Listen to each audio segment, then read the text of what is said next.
Shalom to everyone. Welcome once again to Midrash Arova. This is Rav Berg, Parshat Vayigash. Let's learn the Parsha together.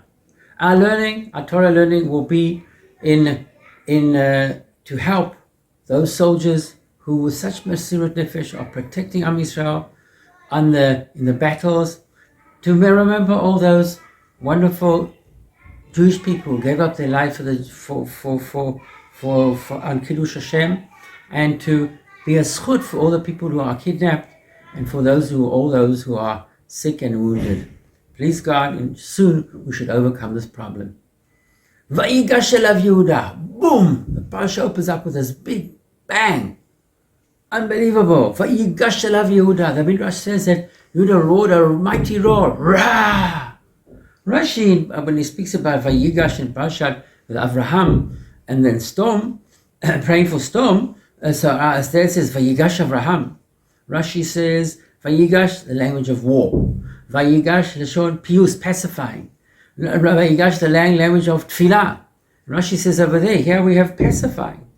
But we see this big meaning between the forces of Yehuda and the forces of Yosef. What is going on over here? What is happening in this vital moment in the history of the Jewish people? And so, in Parshat Miketz, we see that Yosef gives his brothers a hard time. They come down to Egypt. Meraglim atem, you spies. He puts them into jail, gives them the whole story back and forwards.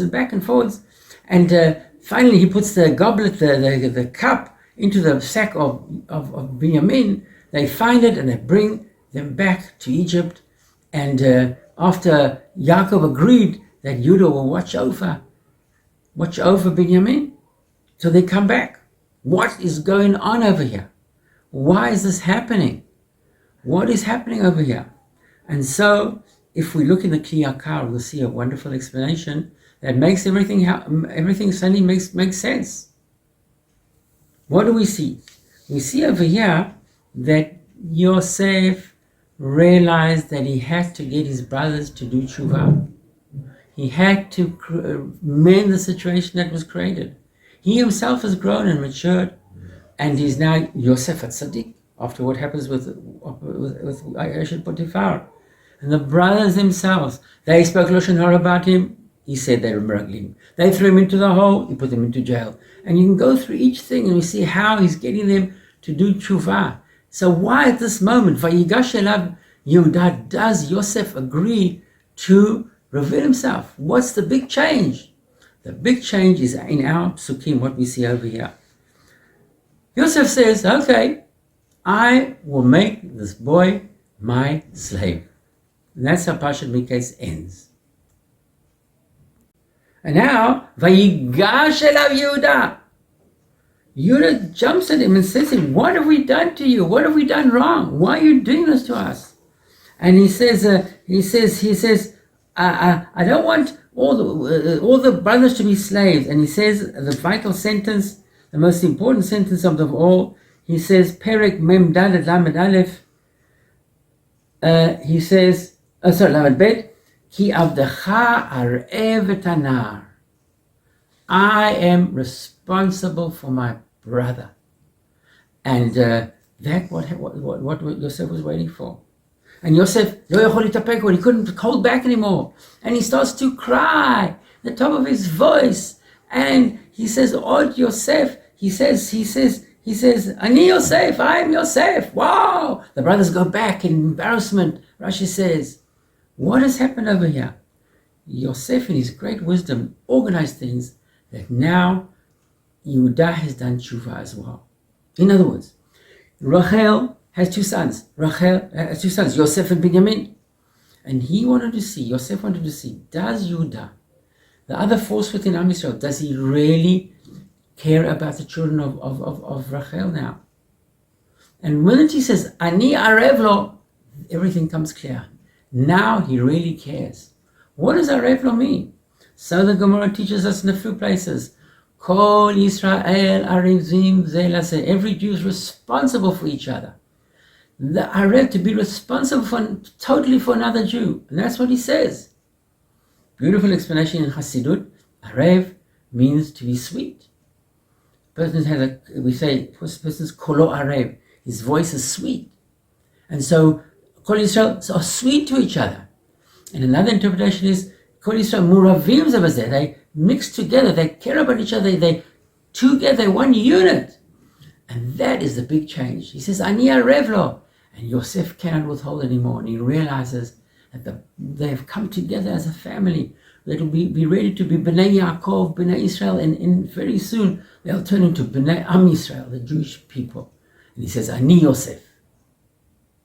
So that is on a very good, simple level and very meaningful, caring for each other. But we know there are many levels to this whole thing. And here we have the clash and the meeting between Yehuda and Yosef. What's it all about? So we have the eulogy that Rav Kook gave to Herzl. It's printed in the book Mamrei Riyah and in many other books. Rav Kook died in 1935. Herzl died a while before, and Rav Kook spoke about what is going on in our generation. He said that in Am Yisrael we have the forces of Yosef and the forces of Yehuda. Rachel, she was Yafat Mareh. She was beautiful on the outside. Leah and Yarakot, she had soft eyes. Rachel had a son called Yosef. Yosef was also beautiful on the outside. Leah had a son called Yehuda. Yehuda has Hashem's name mixed in his name. And so we have two forces over here. The outward force of Yosef and the outward force of Yehuda. And here, Rav Kook in his eulogy for Herzl speaks about the Zohar. And the Vilna Gaon who was born 300 years ago said the same thing. That within Am Yisrael we have the forces of Mashiach ben Yosef and Mashiach ben David. Mashiach ben David. Rachel was outwardly beautiful. Says the Zohar, Rachel and Yosef had the outwardly beauty, the strength, the physical strength of Am Yisrael. And that's why Yosef is the one who adds on. He builds Egypt, he builds the world. Whereas Yehuda is the secret, the hidden part of the holiness of Am Yisrael. And we have a clash between the two. And Yosef wanted to take over. But now at this point, vayigash elav Yehuda. Yehuda comes along and he says to him, Ani arev lo. We are one. The forces of Yosef, the outward physical forces within Am Yisrael, and the spiritual forces within Yehuda are one. We together. And Yosef gives way, and Yehuda is left as the leader of the Jewish people.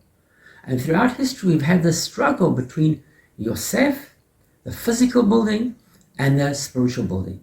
Says Rav Kook, we see that in our generation, we are merited to see Mashiach ben Yosef. It's not a person, it's a period of time. The Jewish people have returned to home to Eretz Yisrael. We have kibbutz galiyot. We built a wonderful country. We have all the physical things, unbelievable things. And so we now in the time of Mashiach ben Yosef, the rebuilding of the Jewish people, bringing Jews together from all corners of the world, fighting the wars. But we are waiting for Mashiach ben David.